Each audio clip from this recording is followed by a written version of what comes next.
Il est 18h15 à Niamey, c'est l'heure du forum du studio Kalangou. Madame, Messieurs, bonsoir et merci de votre fidélité au programme du studio Kalangou qui sont diffusés en direct par 52 radios partenaires dans toutes les 8 régions du Niger. Des programmes aussi disponibles sur notre page Facebook Studio Kalangou, notre site internet www.studiokalangou.org, sur WhatsApp et sur Twitter. Aujourd'hui, le forum du studio Kalangou a pour thème Journée internationale des personnes disparues. Quelle est la responsabilité des différents acteurs? Le 30 août de chaque année est consacré comme la Journée internationale des personnes disparues. Une problématique extrêmement prégnante, des milliers de victimes, une tragédie humanitaire. Cela dit, les disparitions sont soit du fait des guerres, mais aussi des catastrophes naturelles et également sur les routes de migration.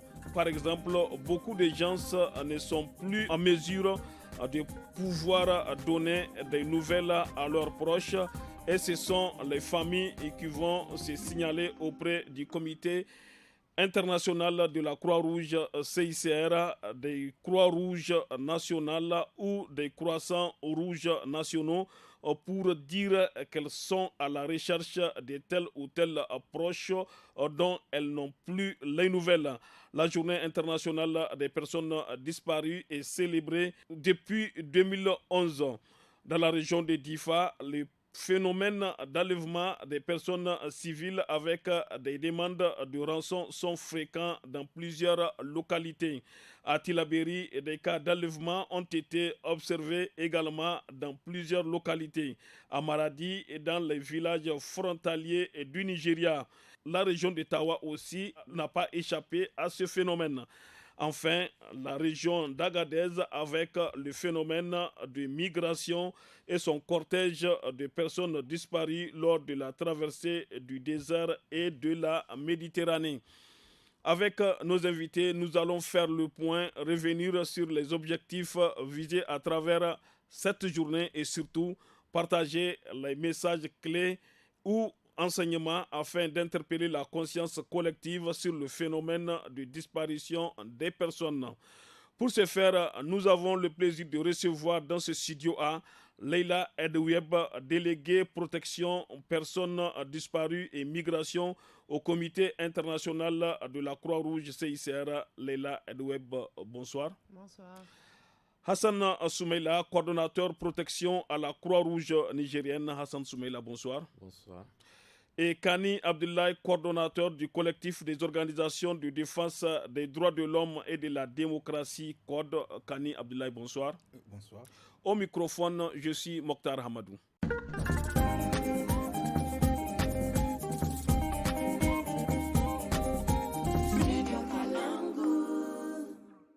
On va commencer avec vous, Leila Edoueb.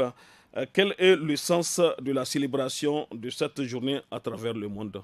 Oui, bonsoir Mokhtar, merci infiniment de nous recevoir aujourd'hui pour parler et marquer cet événement, cet événement de commémoration de la Journée internationale des disparus. Le sens de cette commémoration, c'est vraiment de dire que derrière chaque personne disparue, les familles sont aussi victimes et ils sont toujours à la recherche de ces personnes et qu'il ne faut pas oublier ces familles et leur faciliter la recherche et la clarification du sort de leurs bien-aimés disparus. Que fait le CICR à travers cette journée? Oui.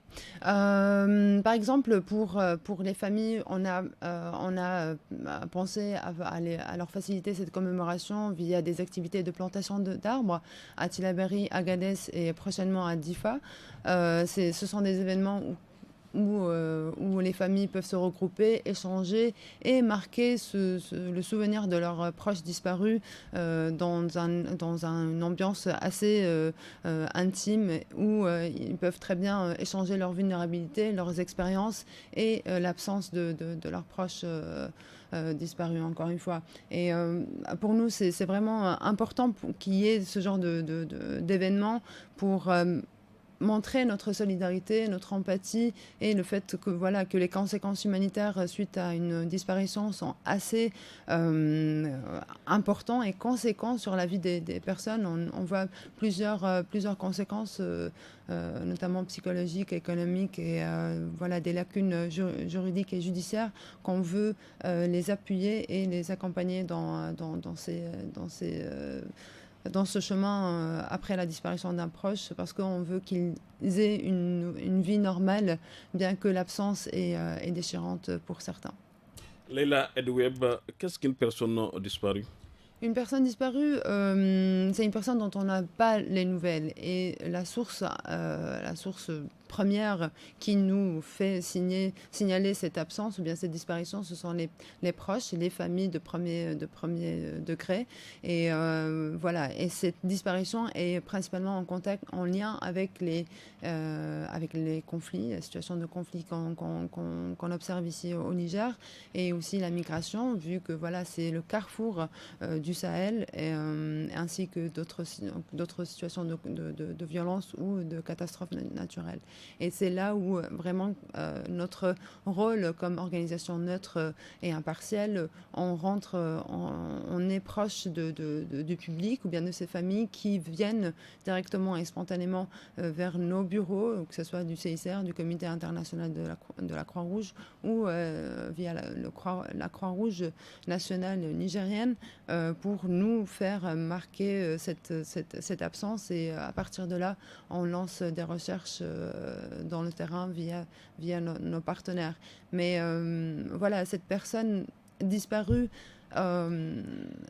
elle doit vraiment, ses conditions de disparition doivent être en relation avec ces trois circonstances pour que nous puissions intervenir de façon impartiale et neutre auprès des autorités, auprès des chefs communautaires, ainsi de suite. Leila Edoueb, que fait la Croix-Rouge par rapport à cette problématique? On fait beaucoup de choses. Dans mon département, on dit oui, Leila est déléguée de disparition, mais on parle, je suis plutôt on travaille sur le mécanisme, comment travailler avec les autorités pour créer des mécanismes de prévention de disparition. Et ces mécanismes peuvent être des plaidoyers auprès des autorités. L'Assemblée nationale du Niger, on les a adressés pour réfléchir à une loi d'accompagnement pour les familles. Voilà, qu'est-ce qu'on a observé sur le terrain. Les familles nous ont approchés, on a fait une évaluation, et voilà les conséquences humanitaires qu'on a observées. Qu'est-ce que l'État peut proposer pour un peu diminuer l'arbitraire de la société et faire en sorte que ces familles soient protégées et leurs souffrances soient reconnues par les autorités et par la société en général, pour atténuer un petit peu leur souffrance et aussi les stigmas à leur rencontre dans certains milieux. Merci beaucoup, Leila. Et Hassan Soumeila, vous êtes coordonnateur protection à la Croix-Rouge nigérienne. Que faire si on cherche un proche? Alors, merci beaucoup. Je vous remercie pour l'opportunité que vous m'offrez pour m'exprimer à l'occasion de la commémoration de cette journée. D'abord, il faut comprendre et souligner tout d'abord que les séparations avec un proche à la suite d'un conflit, la migration ou de la détention, et ce sont des circonstances effectivement qui peuvent amener des gens à nous contacter. Et par rapport à ces gens qui nous contactent, nous avons la responsabilité effectivement d'accompagner ces personnes-là à travers des mécanismes que nous avons mis en place pour pouvoir les aider à travers les recherches. Oui, quels sont ces mécanismes-là? C'est très important de comprendre effectivement que ces mécanismes mis en place, ce qu'au niveau du mouvement Croix-Rouge, nous avons une structuration, un réseau qui permet effectivement d'aider ces gens-là à travers nos volontaires communautaires qui sont recrutés un peu partout au Niger, parce que la Croix-Rouge a un ancrage national. Mais il faut comprendre aussi que pour aider ces gens-là, il faut que la séparation ait un lien, soit avec le conflit, soit avec la migration, soit avec les catastrophes naturelles ou bien la détention. Alors, ce qui est important de comprendre ici, c'est que à travers les localités de résidence de ces personnes-là, chacun pouvait effectivement chercher une présence Croix-Rouge, parce que la Croix-Rouge, de par ses démembrements, elle est présente au niveau régional dans toutes les 8 régions. Elle est présente au niveau de tous les départements du Niger à travers ces sous-comités. Et partout dans ces sous-comités, nous avons des représentations de volontaires formés, outillés, capables de prendre effectivement tout cas de séparation qui a un lien avec ces problématiques que je viens de décrire, en l'occurrence le conflit, la migration ou les catastrophes naturelles. Donc voilà un peu comment notre structure fonctionne. Donc du niveau départemental, nos volontaires peuvent collecter les cas, les remonter jusqu'au niveau régional à travers nos ponts focaux, qui peuvent les remonter au niveau du coordinateur national. Et nous travaillons en synergie effectivement avec le CICR aussi, qui nous accompagne dans ce processus-là. Donc voilà un peu le mécanisme de coordination qui faciliterait effectivement aux familles de venir vers nous pour ouvrir leurs demandes de recherche afin qu'on puisse les aider à retrouver leurs proches. Et comment se fait le mécanisme de saisine? Le mécanisme de saisine, il est simple, il est ouvert à tout le monde. Vous savez que la Croix-Rouge nigérienne, la Croix-Rouge, elle est pour tout le monde.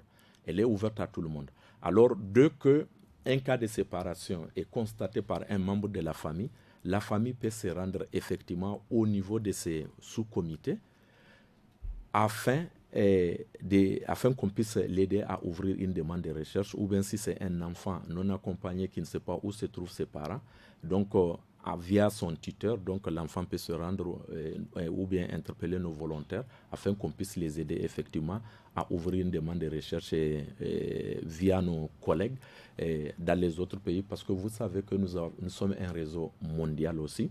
De par le réseau national, nous collaborons aussi avec un réseau mondial, ce qui fait que au-delà même du Niger, nous pouvons envoyer nos demandes de recherche dans les autres pays, en l'occurrence le Nigeria, le Mali, le Tchad, le Cameroun, tout comme les autres pays aussi peuvent envoyer effectivement leurs demandes. Donc voilà comment le mécanisme de coordination fonctionne entre les différents pays, et ce qui facilite effectivement les recherches.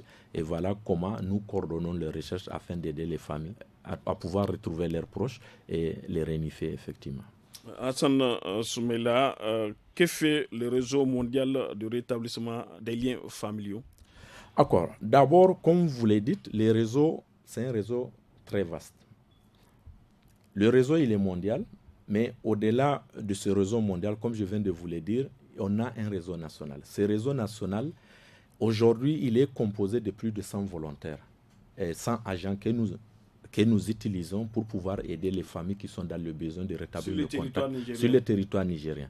Alors, dans les 8 régions du Niger, nous avons dans chaque région un réseau RLF. Des volontaires qui sont formés, outillés et qui sont prêts à aider n'importe quelle personne qui se trouve dans une situation de se faire aider à retrouver un proche. Mais comme je l'ai dit précédemment, il faut que la séparation ait un lien, soit avec le conflit. Mais est-ce que ces points focaux-là qui se trouvent en région, au niveau des régions, ont quand même la capacité ou bien les moyens nécessaires pour agir? Tout à fait. Les points focaux qui sont au niveau des régions ont toute l'expertise qu'il faut, parce qu'ils ont été formés, ils ont été outillés, ils ont toute l'expertise qu'il faut. Au-delà des points focaux, au niveau même du niveau village, nous sommes représentés dans tous les départements. Et au niveau des départements, vous allez voir dans toutes les communes et dans tous les gros villages, là où on a des camps de réfugiés et des sites de déplacés ou des sites de réfugiés, nous avons aussi des volontaires communautaires. Et tout ce réseau de volontaires ont été formés, outillés dans le cadre de comment aider les familles qui sont dans le besoin à retrouver un membre de leur famille porté disparu. Donc voilà comment le réseau national fonctionne. Mais au-delà de ce réseau national, c'est que nous sommes en lien aussi avec le réseau mondial. Et ce réseau mondial, chaque pays peut nous envoyer leur cas afin qu'on puisse aider dans les recherches, tout comme nous pouvons aussi aider dans les recherches pour les autres pays. Nous pouvons envoyer nos demandes de recherche au Nigeria, la plupart des cas oui, de DIFA sont envoyés au Nigeria. Oui, est-ce qu'il y a eu des cas illustratifs? Tout à fait. Et quand vous prenez par exemple la crise dans le lac Tchad, nous partageons cette crise avec le Nigeria, le Tchad et le Cameroun. Il y a plusieurs cas d'enfants non accompagnés, enfants séparés, des dizaines et des dizaines, qui ont été effectivement réunifiés avec leurs parents grâce à l'effort du réseau national que nous avons. Au-delà de ça, d'autres pays, en l'occurrence le Nigeria, le Tchad et le Cameroun, nous ont envoyé des cas que nous avons traités sur notre territoire. On a retrouvé les parents, on les avait réunifiés. Au-delà de ça, quand vous prenez la région de Tillabéri et la région de Tawa, qui sont traversées aussi par le conflit de 3 frontières, comme vous le savez, là encore, le réseau mondial fait en sorte que nous pouvons envoyer nos cas de demande de recherche au Mali, au Burkina Faso, tout comme eux aussi peuvent envoyer leurs cas. Et ce qui fait que, grâce à ce mécanisme de coordination, on arrive à faire les recherches grâce à nos volontaires qui sont présents sur le terrain. Une fois les personnes retrouvées, donc on le met en contact avec leurs proches qui sont dans ces pays-là. Donc voilà de façon résumée comment ce réseau mondial fonctionne, et nous avons cette flexibilité de travail avec tous les autres pays, et dans chaque pays vous avez ce réseau qui fonctionne, et nous travaillons en synergie avec tous les autres pays. Jusqu'en Europe, nous sommes en contact avec les autres pays qui peuvent envoyer effectivement des cas en lien avec la migration que nous traitons, et nous faisons le feedback à ces pays. Donc voilà un peu comment notre réseau national et le réseau mondial fonctionnent. Merci beaucoup Hassan Soumaïla. Kani Abdoulaye, y a-t-il eu des cas de personnes disparues au Niger? Si oui, quelle est l'ampleur du fléau en ce moment? Merci pour cette opportunité que vous nous offrez, et surtout en cette journée de pensée à ces disparus. Oui, effectivement, vous vous rappelez qu'en 2010, suite à des informations qui ont circulé sur les réseaux sociaux et sur les médias, il y avait eu des allégations de disparition, surtout forcées, dans la région de Tillabéri. Et par le truchement du Haut Commissariat des Nations Unies aux droits de l'homme, notre organisation avait été saisie. Il y avait également certaines institutions de la Commission nationale des droits humains qui avaient été saisies sur ces allégations de disparition forcée. Oui, comme je l'ai dit, pour répondre à cette question, et le phénomène aujourd'hui est... Parce que c'est un phénomène qu'au Niger qui n'était pas... surtout, et les phénomènes de disparition forcée et d'enlèvement, c'était des phénomènes que nous, on ne connaissait pas dans le passé au Niger. Mais aujourd'hui, donc c'est nouveau, c'est un phénomène nouveau. Oui, aujourd'hui c'est un phénomène nouveau pour nous parce que du fait surtout du terrorisme, de l'insécurité en un mot, effectivement souvent des gens sont enlevés pour demander des rançons, ou souvent même il y a certaines allégations comme celle que j'ai dit qui était faite à l'État qui était faite que c'est souvent on a allégué qu'il y a eu des disparitions forcées dues aux forces de l'ordre ou groupes armés non étatiques. Donc c'est un phénomène aujourd'hui qui est important au Niger. Rien que hier ou avant-hier, nous avons reçu des informations selon lesquelles une dizaine de personnes avaient été enlevées en Nguingimi. Oui. Donc c'est pour dire qu'effectivement c'est un phénomène aujourd'hui qui est inquiétant au Niger. Kani Abdoulaye, que fait ou peut faire la société civile que vous êtes pour accompagner les États, les organisations non gouvernementales ou même les communautés au sujet de ce phénomène de personnes disparues? Merci. Qu'est-ce que nous faisons? Nous, en tant qu'organisation et surtout le Code, nous sommes spécialisés dans le dialogue et la coopération avec les organes de traité. Qui dit coopération et dialogue avec les organes de traité dit que nous élaborons des rapports soit parallèles ou alternatifs que nous soumettons par devant les différents comités. Et vous savez que le Niger est parti à la Convention des Nations Unies de lutte contre les disparitions forcées, que le Niger avait été déjà examiné il y a quelques mois de cela par devant ce comité. Donc nous soumettons des rapports pour attirer l'attention de l'État du Niger. Nous donnons des informations souvent à certaines organisations internationales ou certaines organisations avec lesquelles nous collaborons, surtout en lien avec les maisons d'arrêt, les lieux de privation de liberté. Et souvent, certaines familles également, nous leur donnons des informations, nous les apportons appui conseil quand effectivement ils se retrouvent dans de telles situations. Voilà ce que nous faisons en tant qu'organisation de la société civile. Kani Abdoulaye, vous étiez sur le terrain, et vous êtes encore sur le terrain. Comment amener les gouvernants à mieux collaborer pour avoir les nouvelles des personnes disparues? Je pense que comment amener les gouvernants? Oui, mais est-ce que les gouvernants collaborent de tout le temps? Oui, c'est effectivement ça souvent le problème de collaboration. Mais je peux vous dire qu'en tout cas dans le cadre, en tout cas quand il y a eu les allégations sur les disparitions forcées, dans une zone d'insécurité qui était la zone de Tillabéri, le gouvernement du Niger avait collaboré parce que le gouvernement du Niger avait en ce temps, moi je faisais partie de l'équipe qui était partie faire l'enquête aux côtés de la Commission nationale des droits humains et d'autres organisations. L'État du Niger avait donné tous les moyens, surtout sécuritaires, nous permettant effectivement d'aller sur le lieu. Mais effectivement, souvent, ça dépend aussi souvent de la coopération.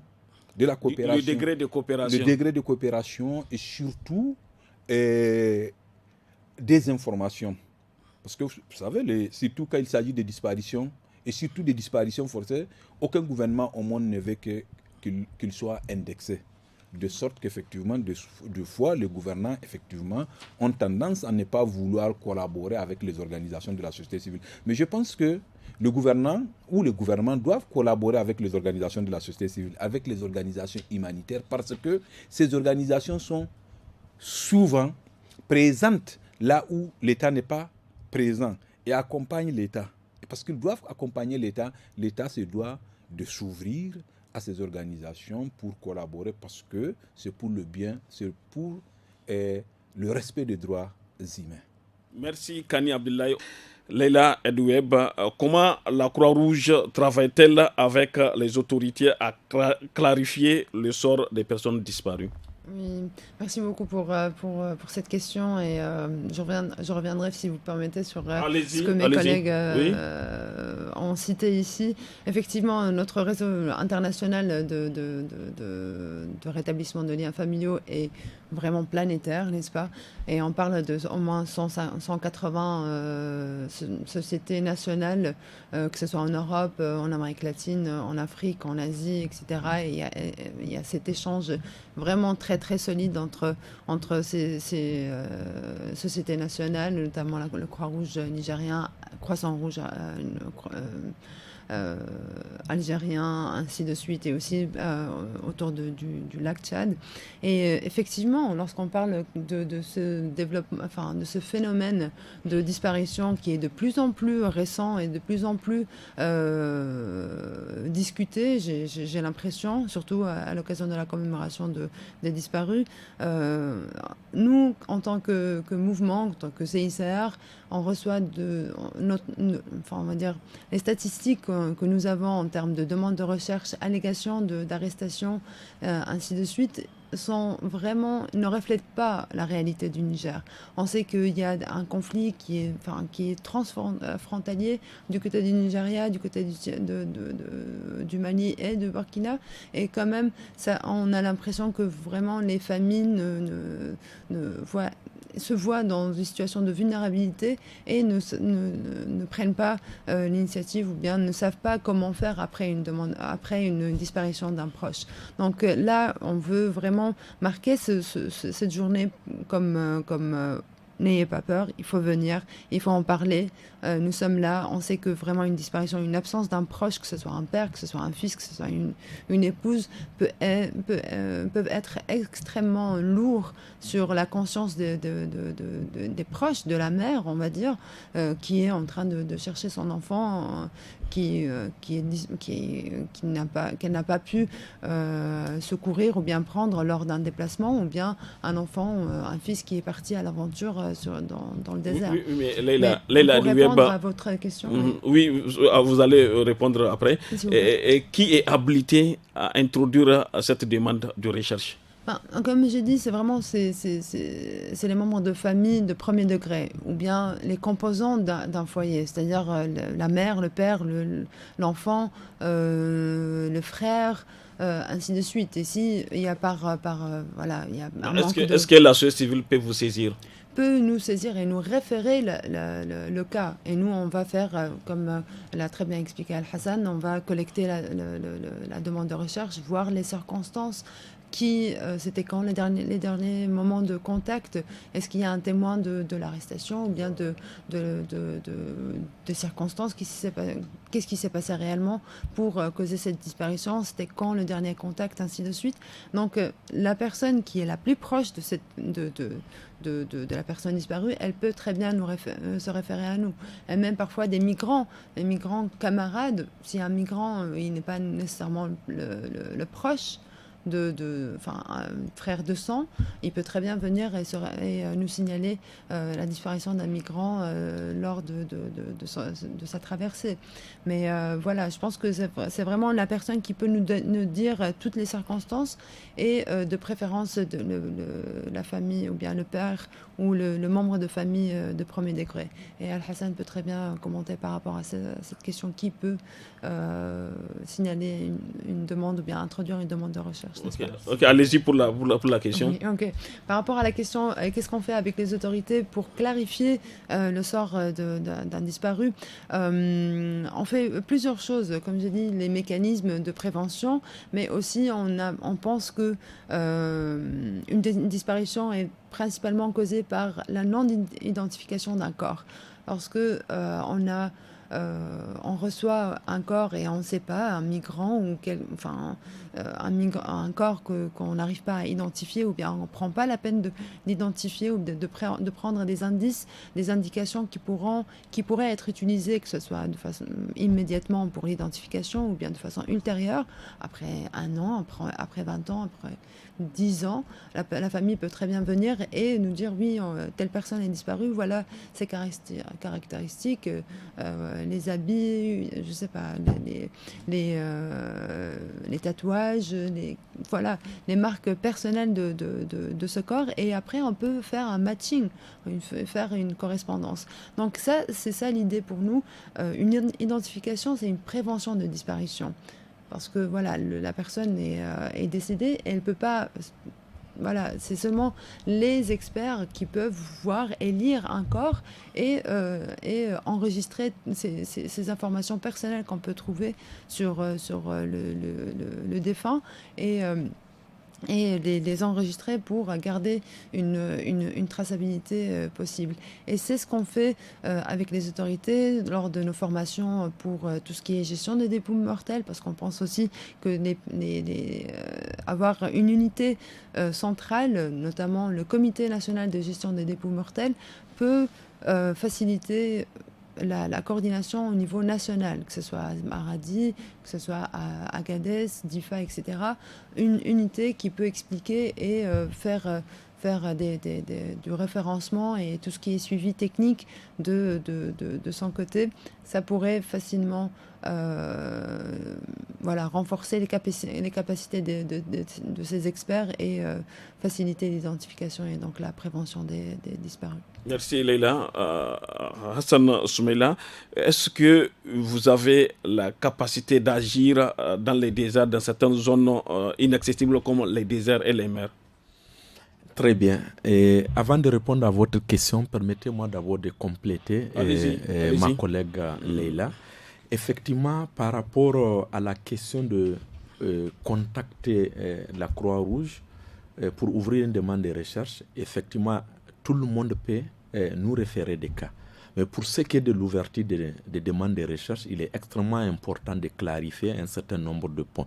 Ce que seul un membre de la famille pourrait ouvrir une demande de recherche pour qu'on recherche ou bien pour qu'on retrouve effectivement un proche de sa famille. Ça, c'est extrêmement important pour des questions, vous savez, de protection des données, de consentement, etc., etc. Au-delà de ça, pour ce qui est de votre question, est-ce que nous avons des capacités au niveau du désert? Excusez-moi, une question extrêmement importante. Oui. la migration fait partie des problématiques sur lesquelles nous intervenons effectivement pour faire du rétablissement des liens familiaux. Et dans ce sens, nous avons un vaste programme qu'on appelle RLF Migrants Kiosque dans la région d'Agadez, où nous avons mis sur les 2 routes migratoires classiques ce qu'on appelle des kiosques migrants RLF. Des kiosques RLF migrants. À quoi cela ressemble? Tout à fait. C'est des kiosques qu'on a installés tout au long de ces 2 routes migratoires.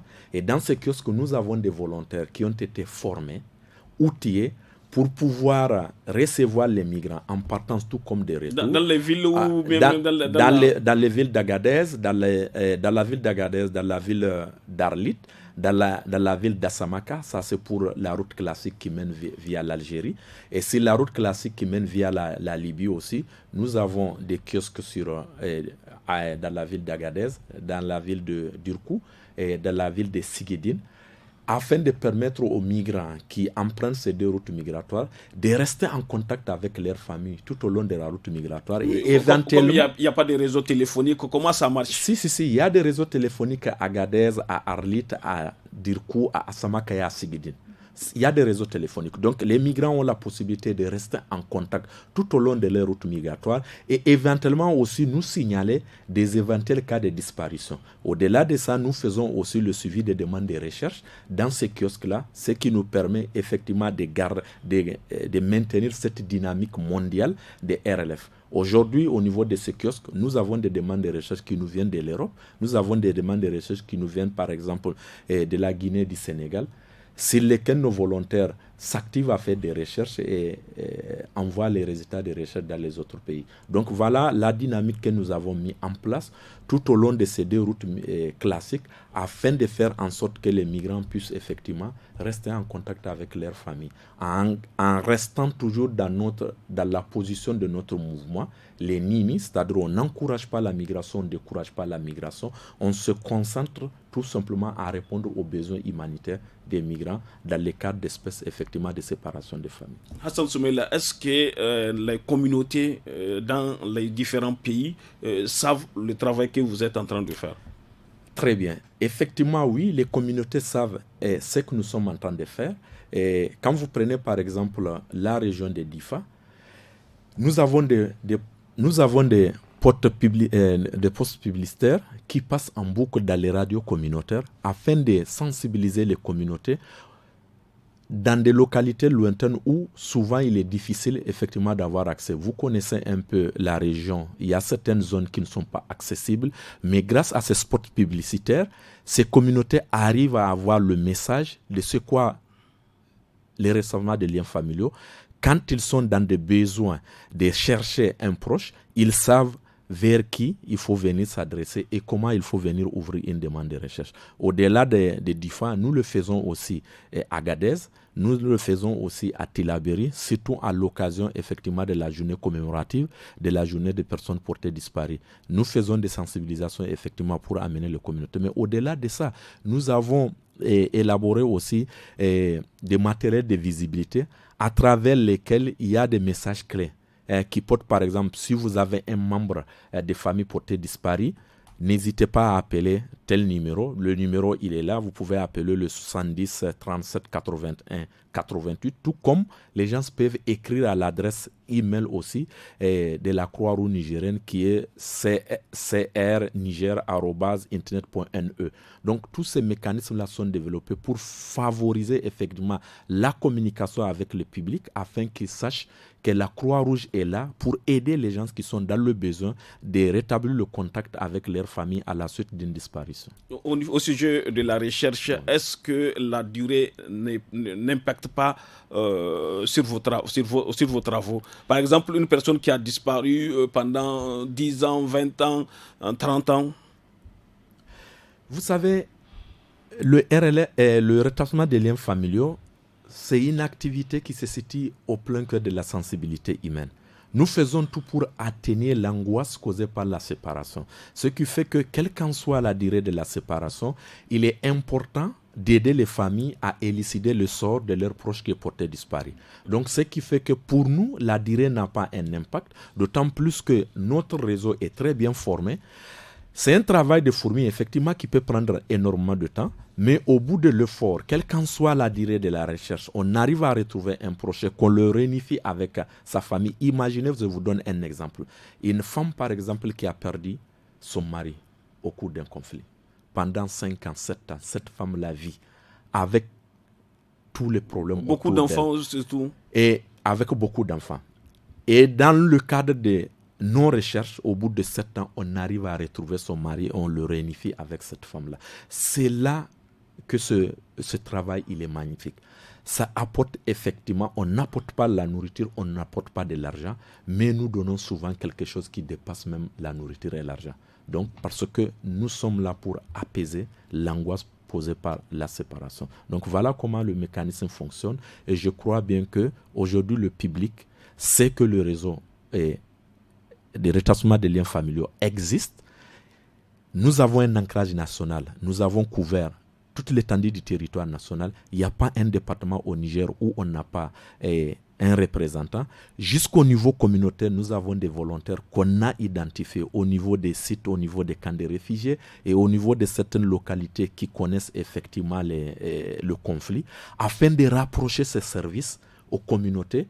Et à travers aussi nos mécanismes de diffusion, les communautés savent que nous sommes là et nous sommes là pour eux. Donc c'est l'occasion effectivement de leur faire comprendre que le réseau existe et que toute personne qui est dans le besoin de rétablir le contact en lien avec la guerre, en lien avec la migration, en lien avec les catastrophes naturelles, peut prendre attache avec une structure de la Croix-Rouge afin qu'on puisse l'aider effectivement à élucider le sort.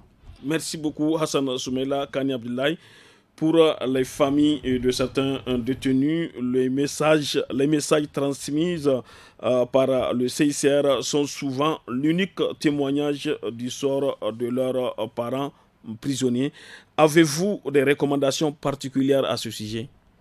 Oui, parce que vous savez que d'abord que quand quelqu'un est privé de liberté, qu'il est dans une maison, dans une prison, c'est déjà un poids sur la famille. Est-ce que toutes les prisons du Niger vous êtes accessibles? Oui, je peux dire que oui. En tout cas, jusqu'à preuve de contraire, en tout cas, nous avons pu mener nos activités au niveau de toutes les prisons, y compris la maison de haute sécurité de Kout-Kalé, qui effectivement, là où il y a beaucoup de restrictions. C'est d'abord généralement qu'il y a même beaucoup de restrictions. Oui. Mais qu'effectivement, c'est déjà un poids.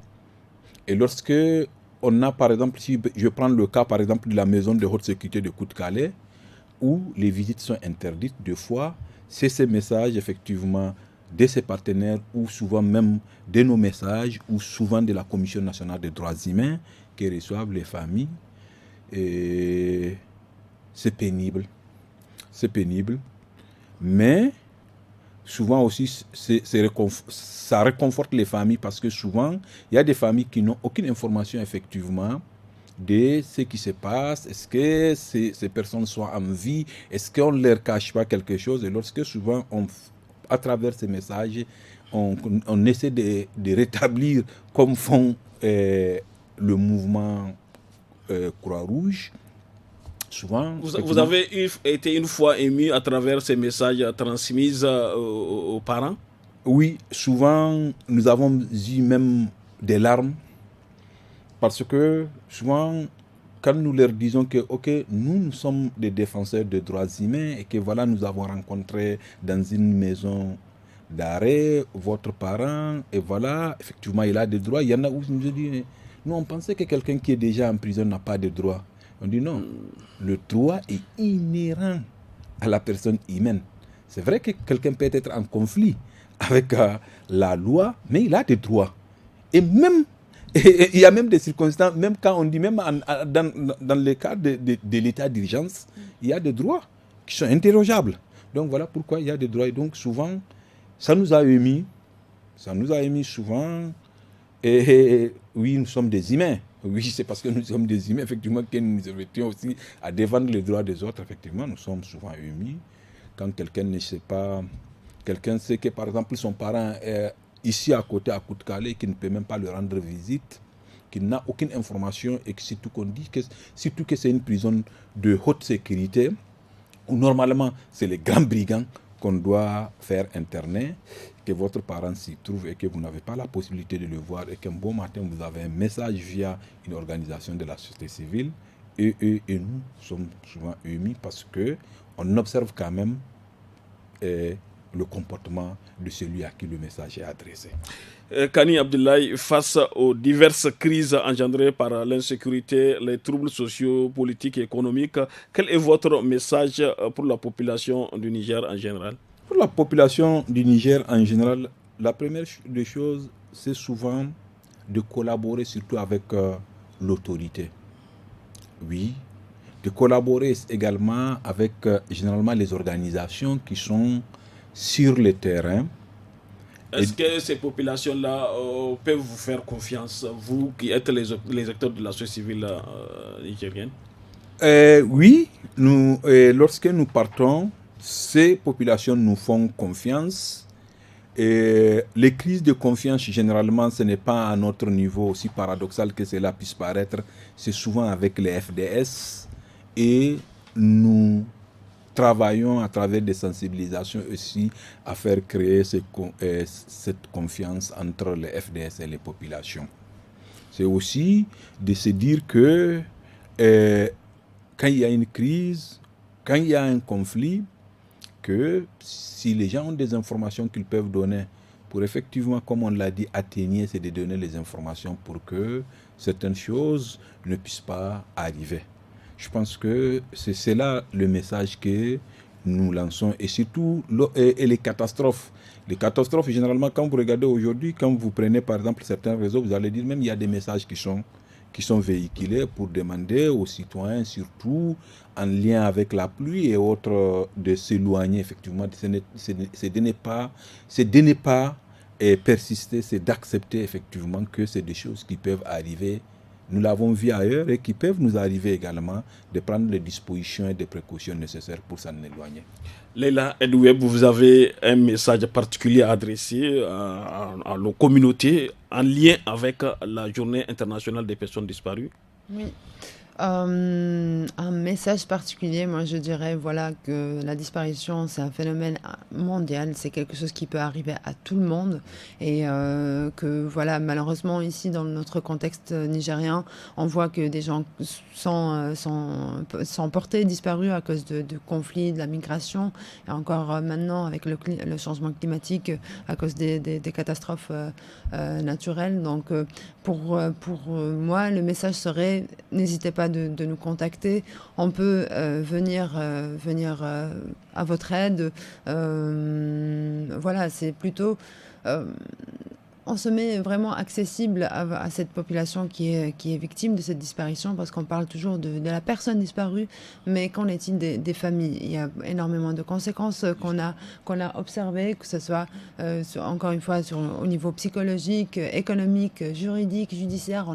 On parle toujours à DIFA par exemple, on a mené une évaluation et on a senti que vraiment ces familles sont vraiment dans une situation assez difficile et surtout de leur statut de déplacés, réfugiés. Donc c'est une double couche de souffrance que nous voulons mettre la lumière aujourd'hui sur ces souffrances, encore une fois. Et donc ce serait vraiment bien de vraiment en parler avec vos proches et aussi avec les volontaires que vous croisez pour vous référer à nos bureaux et nous contacter. Voilà, une autre chose seulement sur la question pratique, c'est vraiment, on a un numéro vert gratuit qui est fonctionnel désormais, le 5665, donc 5665, que on peut recevoir toutes les recommandations et tous les retours, ou bien observations après un service rendu, ou bien proposé à un bénéficiaire ou bien à ses familles. et aussi pour demander un référencement pour une demande de recherche ou autre. Donc voilà, c'est la journée de commémoration pour ces familles et aussi pour leurs proches disparus.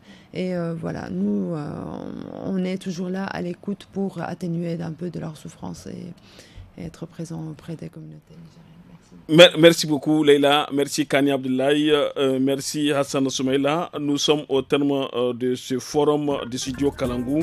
Nous avons eu le plaisir de recevoir Leïla Edoueb, déléguée protection aux personnes disparues et migration au comité international de la Croix-Rouge CICR, Hassan Soumaïla, coordonnateur protection à la Croix-Rouge nigérienne, et Kani Abdoulaye, coordonnateur du collectif des organisations de défense des droits de l'homme et de la démocratie CODE. Merci à nos invités et à vous tous pour votre fidélité au programme du studio Kalangou qui vous parviennent grâce à nos 52 radios partenaires. Merci aussi à la technique côté son assurée par Halidou Harouna et à la réalisation Seini Isaka. Merci, au revoir.